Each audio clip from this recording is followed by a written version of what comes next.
Hello friends, कैसे हैं आप लोग। आप सभी को मेरा नमस्कार है, आदाब है, सत श्री अकाल है। अब देखिए क्या है कि मेरा यूट्यूब चैनल है, आप जानते होंगे, स्मार्ट दिशा ट्रेडर के नाम से।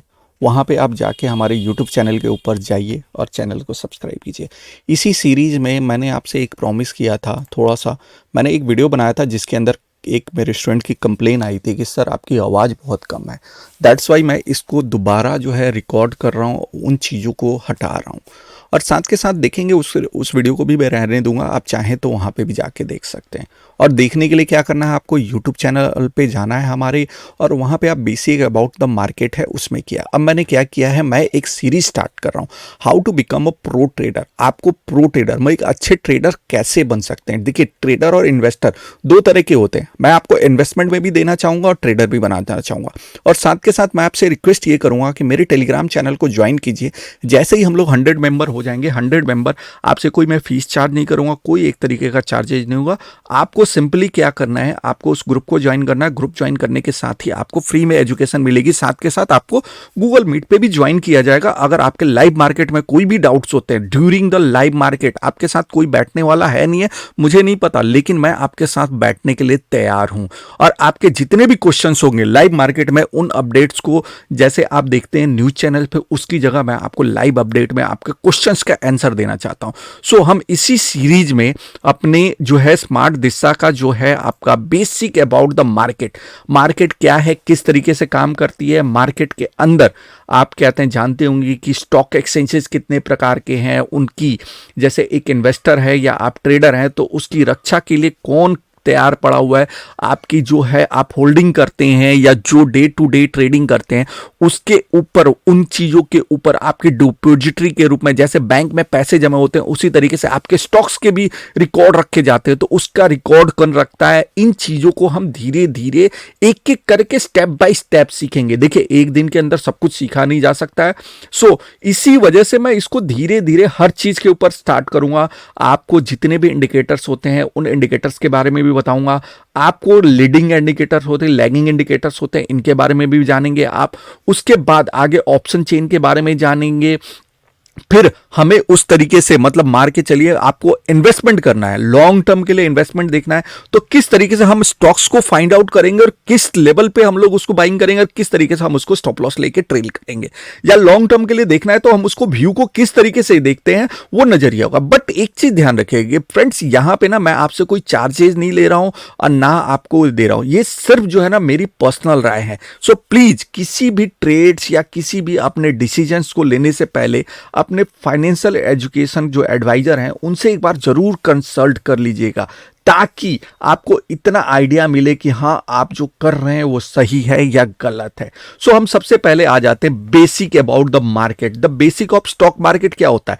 बेसिक ऑफ स्टॉक मार्केट में हम लोग आगे आएंगे तो देखेंगे कि share market is a collection of market where stock and brought and sold. मतलब आपको कोई भी एक मार्केट जो ना एक ऐसा मार्केट है जहां पे कि आप जो है ना एक स्टॉक को खरीद और बेच सकते हैं। जैसे फॉर एग्जांपल आप जानते होंगे आज की डेट में बैंकिंग सेक्टर की बहुत सारी कंपनियां जो कि स्टॉक मार्केट में पब्लिकली लिमिटेड है। ध्यान रखिएगा कि ये जितने भी स्टॉक्स मार्केट में ट्रेडिंग होती है, ये सारी पब्लिक लिमिटेड कंपनीज की ही ट्रेडिंग होती है। इसके अंदर अगर आप कुछ भी बाइंग या सेलिंग करते हैं वो एक्सचेंज के थ्रू होता है, या उसके स्टॉक्स की जो निगरानी है वो तो आपके जो है डिपॉजिटरी है उनको आप उसको कलेक्ट करके रखता है। बट ये जो है डेली के डेली आप खरीद रहे हैं या आप इन्वेस्टमेंट कर रहे हैं, तो उनको कौन हैंडल करता है, किस तरीके से करता है, कहां से कर सकते हैं, तो वो है स्टॉक मार्केट। मार्केट को अब हम कैसे कर सकते हैं, मान के चलिए कि राजीव है, उन्होंने खरीद के रखा हुआ था कि 90 रुपए का स्टॉक, और उन्होंने सिंपली आज की डेट में 120 रुपए का चल रहा है, 100 क्वांटिटी पड़ी हुई है, उन्होंने सीधा सीधा उठा के बेच दिया। अब वहीं पे एक संजय है, उसके लिए देखिए एक चीज ध्यान रखना, आपको एक बात का ध्यान रहना चाहिए, आपको खरीदार भी मिलना चाहिए मार्केट में। कई सारे ऐसे स्टॉक्स होंगे जिनके ऊपर आपको बाइंग के लिए तो, सेलिंग के लिए तो आप मिल जाओगे, लेकिन बाइंग नहीं मिलता। तो ये सारी चीजें आपको मार्केट के बारे में और भी चीजें हम आगे सीखेंगे। सबसे पहले अब आ जाते हैं एक्सचेंजेस के बारे में। देखिए, इंडिया में दो तरह के एक्सचेंजेस है, एक बॉम्बे स्टॉक एक्सचेंज और एनएससी। ये जितने भी आपके जो है स्टॉक्स मार्केट में ट्रेडिंग होती है, इन दो एक्सचेंजेस के थ्रू होती है। एक्सचेंज जो है ना, एक्सचेंज जो है अपने स्टॉक्स की लिस्ट बनाता है कि ये स्टॉक मेरे लिए सही है, ये स्टॉक इसमें आता है, अपनी मार्केट कैपिटलाइजेशन के हिसाब से उनको अपने अपने अलग अलग तरीके से उनको एक एक्लमेट करता है। एक्लमेट करता है कि मतलब कि हाँ, ये बड़ी कंपनी है, ये छोटी कंपनी है, ये इस तरीके से ग्रो कर रही है, वो उस तरीके से ग्रो कर रही है। तो ये चीजें आपको थोड़ा सा देख देख के धीरे धीरे ही आप सीखेंगे, एक दिन में आप कुछ नहीं कर सकते। देखिए, दो राष्ट्रीय स्टॉक एक्सचेंज है, एक नेशनल और दूसरा है बॉम्बे स्टॉक एक्सचेंज। हम अब आगे बढ़ते हैं तो आपको बॉम्बे स्टॉक एक्सचेंज के बारे में थोड़ा सा मैं बताना चाहता हूं। बॉम्बे स्टॉक एक्सचेंज भारत नहीं बल्कि एशिया का जो है सबसे पुराना स्टॉक एक्सचेंज है, जो महाराष्ट्र की राजधानी, आप जानते होंगे हमारे इंडिया के अंदर जो महाराष्ट्र स्टेट है उसकी राजधानी मुंबई है, वहां पे स्थित है। इसकी स्थापना कब हुई थी? तो स्थापना 1875 में कपास व्यापारी प्रेमचंद राय जी ने की थी। कौन है ये प्रेमचंद राय जी? तो आप जाके, ये पूरा का पूरा कपास का व्यापारी थे, इनके बारे में पढ़ना है तो आप गूगल कर लीजिए, आपको सारी चीजें मिल जाएंगी। इस एक्सचेंज की पहुंच जो है, इसके सारे के सारे, जैसे कहते हैं, आप जानते होंगे बैंक की ब्रांचेज होती है, उसी तरीके से बॉम्बे स्टॉक एक्सचेंज की भी ब्रांचेज हैं। जो ब्रांचेज कहाँ है? तो 417 जो है आपको सिटी में फैला हुआ है। मतलब आपकी कोई कंप्लेन है तो 417 मतलब सिटी में सुनी जा सकती है। तो ये चीजें भी आप जान सकते हैं। बॉम्बे स्टॉक एक्सचेंज क्या हो गया? एशिया का सबसे पुराना स्टॉक एक्सचेंज है। सो प्लीज देखिए, उसके आगे हम पढ़ेंगे तो दुनिया का ये 10वां सबसे पुराना स्टॉक एक्सचेंज है। अब वही सोचिए कि सबसे पुराना है तो व्यापार भी तो होता होगा, बिजनेस होता होगा। बिजनेस किस तरीके से होता है? तो वो एक रेगुलेटरी होती है, जो कि एशिया के सबसे प्राचीन और देश के प्रथम स्टॉक एक्सचेंज को Mumbai stock exchange securities control regulation act 1956 के तहत स्थायी मान्यता मिली हुई है। जैसे क्या होता है, कुछ एक्ट्स होते हैं, जानते होंगे कि किसी को लॉ होता है। अगर एक तरीके से लॉ क्या हो गया, मतलब कि अगर एक पुलिस वाला है, उसको कुछ काम करना है, एक एडवोकेट है, उनका अपना प्रोफेशन अलग है, उसी तरीके से उनको एक मान्यता देता है कि हाँ, अगर पुलिस में आपको जाना है तो एक तरीके से उनको पहले आपको ट्रेनिंग लेनी पड़ेगी, एक आपकी कुछ की एजुकेशन क्वालिफिकेशन होना चाहिए। साथ में अगर आप स्टॉक एक्सचेंज में आप एक एडवोकेट बनना चाहते हैं, उस तरीके की आपकी क्वालिफिकेशन होगी। आपको अगर डॉक्टर बनना है तो उसके लिए आपको अलग क्वालिफिकेशन चाहिए। सीए बनना है, चार्टर्ड अकाउंटेंट बनना है तो उसके लिए अलग क्वालिफिकेशन है। उसके लिए अलग अलग इंस्टीट्यूट्स हैं जो कि अपना खुद का एक, मतलब कि एक उन्होंने गवर्नमेंट की तरफ से ये बना हुआ कि इस तरीके से इनको किया जा सकता है, तो वो सारे के सारे करते हैं। सो फ्रेंड्स, अगर आपको ये वीडियो अच्छा लग रहा हो तो प्लीज चैनल को साथ के साथ ऐसे सब्सक्राइब कीजिएगा, दोस्तों के बीच में, अपने रिलेटिव्स के बीच में शेयर कीजिए, और साथ के साथ आप टेलीग्राम चैनल को ज्वाइन कीजिए, ताकि हम जल्द से जल्द ये जो 100 मेंबर जैसे ही कंप्लीट होते हैं या नहीं भी होंगे ना, तो यार मैं आपके साथ जुड़ने के लिए तैयार हूं। बस आपका एफर्ट मुझे चाहिए, आपका जो है कहते हैं हौसला चाहिए। हौसला तो मेरे अंदर बहुत पड़ा हुआ है। मैं लाइव मार्केट में आपको बोल दूंगा कि हाँ, मार्केट यहां से यहां, कोई ऐसा है तो आप बैठिए साथ में, आप मेरे साथ जुड़िए, एक बार जुड़ के देखिए, फिर मजा आएगा। साथ के साथ किस तरीके से हम इस मार्केट को हम लोग देखेंगे, समझेंगे, समझना बेहद जरूरी है। दूसरा, अब आ जाते हैं एनएससी के ऊपर। एनएससी की जो स्थापना हुई थी ना, भारत का सबसे बड़ा है ये, मतलब नेशनल स्टॉक एक्सचेंज भारत का सबसे बड़ा तकनीकी रूप से अग्रणी स्टॉक एक्सचेंज है। यह मुंबई में स्थित है। इसकी स्थापना 1992 हुई थी। आप जानते होंगे सबसे बड़े जो हर्षद मेहता का कांड हुआ था, उसके बाद 1991 में, 90-91 में वो हुआ था, उसके बाद 1992 में हुआ था, इसकी स्थापना की गई और इसको भी देखा जाता है वहां से। और बट एक चीज क्या है, बॉम्बे स्टॉक एक्सचेंज और नेशनल स्टॉक एक्सचेंज में एक ही डिफरेंसेस थे उस समय, कि बॉम्बे स्टॉक एक्सचेंज में जो उस समय पेपर वर्क होते थे, आज जिस तरीके से मार्केट देख रहे हैं, पुराने जमाने में इस तरीके से मार्केट नहीं होता था कि आपको एक लाइव प्राइस दिख रहा है। आप मार्केट में ना, पहले के जमाने में क्या होता था, आप कुछ देर पहले चले जाएंगे ना, आज से 15-20 साल पहले, तो आपको स्टॉक खरीदने के 4 दिन 5 दिन बाद पता चलता था कि किस प्राइस पे हमने बाइंग किया और कहां पे चल रहा है, बेचा तो आपने किस प्राइस पे बेचा।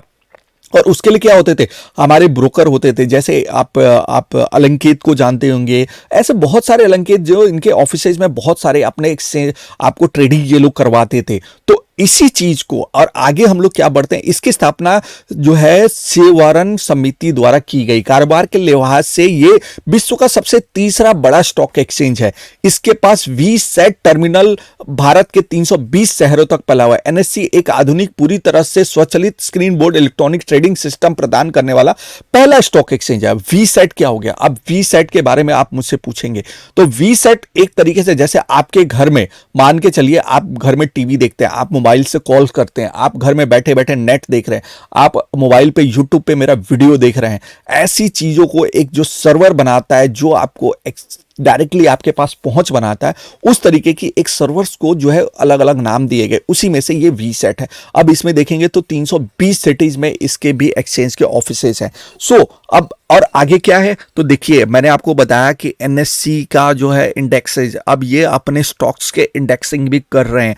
नेक्स्ट आप देखेंगे, मैं रोज जो मार्केट में अपडेट देते रहता हूं, उसमें आपको मिला होगा बहुत सारे कि कहते हैं आपका मैं आपको बताना, जैसे आप जानोगे निफ्टी 50, नेक्स्ट निफ्टी 50, उसके बाद हो गया निफ्टी मिड कैप हो गया, बैंक निफ्टी हो गई, उसके बाद आपका निफ्टी फाइनेंस लिमिटेड हो गया, निफ्टी आईटी हो गया, निफ्टी रियल स्टेट हो गया। कई तरह के ऐसे सेक्टर्स हैं जिनको सेक्टर वाइज भी डिवाइड किया गया, और साथ के निफ्टी 50 जो है ना, आपके सबसे इंडिया के टॉप 50 कंपनी जो होती है ना, उनके ऊपर होता है। जो इसमें देख पा रहे होंगे, मैंने आपको बताया निफ्टी 50 जो है नेशनल इंडेक्स 50 का उपयोग भारतीय पूंजी बाजार के पैरामीटर के रूप में भारत और दुनिया भर के निवेशों द्वारा बड़े पैमाने पर किया जाता है। निफ्टी 50 के अंदर निवेश किया जाता है।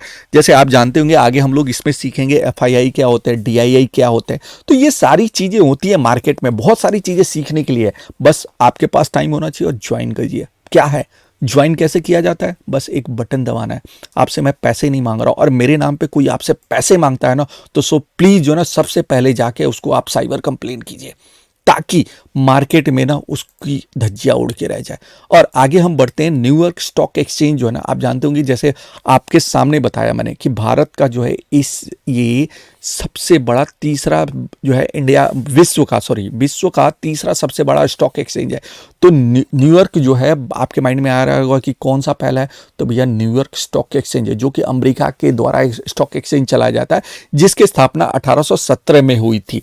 अब न्यूयॉर्क स्टॉक एक्सचेंज में जानना चाहेंगे तो आप एनएससी की मनी कंट्रोल की वेबसाइट पे जाके आप ग्लोबल मार्केट में देख सकते हैं कि डाउ जोन फ्यूचर्स, ये सारी चीजें आपको वहां पे मिलती है। सो इसी तरीके की सीरीज में मैंने आपको मैं बता दिया। अब आपको मैं कल की डेट में वीडियो में मैं ये बताऊंगा कि स्टॉक एक्सचेंज के अंदर डिपॉजिटरी किस तरीके से काम करती है, और आपके जो है स्टॉक एक्सचेंज में आपके स्टॉक्स आपने खरीदे या बेचे, उसका रिकॉर्ड कौन रखता है, रिकॉर्ड के आगे अगर आपके साथ फ्रॉड हुआ तो उसके लिए कौन बैठा हुआ है, आप किस तरीके के अकाउंट खोल सकते हैं। तो ये सीरीज हम लोग कल स्टार्ट करेंगे। सो इसके लिए अगर जानना चाहते हैं और भी आगे ऐसे अपडेटेड लेना चाहते हैं, तो प्लीज चैनल को सब्सक्राइब कीजिए। और इस फैमिली को 145 है ना, 142 या 145 है, मुझे नहीं पता, लेकिन इसको मैं ये चाहता हूं कि अगला टारगेट मेरा 1000 है। 1000 ना सही, 500 तो आप लोग आइए मेरे साथ, जुड़िए तो सही। आप 500 जुड़िए, फिर उसके बाद आप टेलीग्राम पे आइए। आपके हर एक डाउट्स को जितना भी हो सकता है, मेरा 2011 से एक्सपीरियंस है, उस 2011 एक्सपीरियंस को आपके साथ झोंक दूंगा और सीखने की कोशिश करेंगे। साथ में मिलकर सीखते हैं, इससे अच्छी कोई बात नहीं हो सकती है। मार्केट में बहुत से होंगे जो आपसे पैसे चार्ज करेंगे, यहाँ पे आपसे कोई पैसा चार्ज नहीं किया जाता। सो ऐसे अपडेटेड वीडियो चाहते हैं तो आप प्लीज चैनल को सब्सक्राइब कीजिए, अपने जितने ज़्यादा रिलेटिव्स को फॉरवर्ड कर सकते हैं फॉरवर्ड कीजिए। सो धन्यवाद दोस्तों, अगले वीडियो में हम लोग मिलते हैं इसी सीरीज के।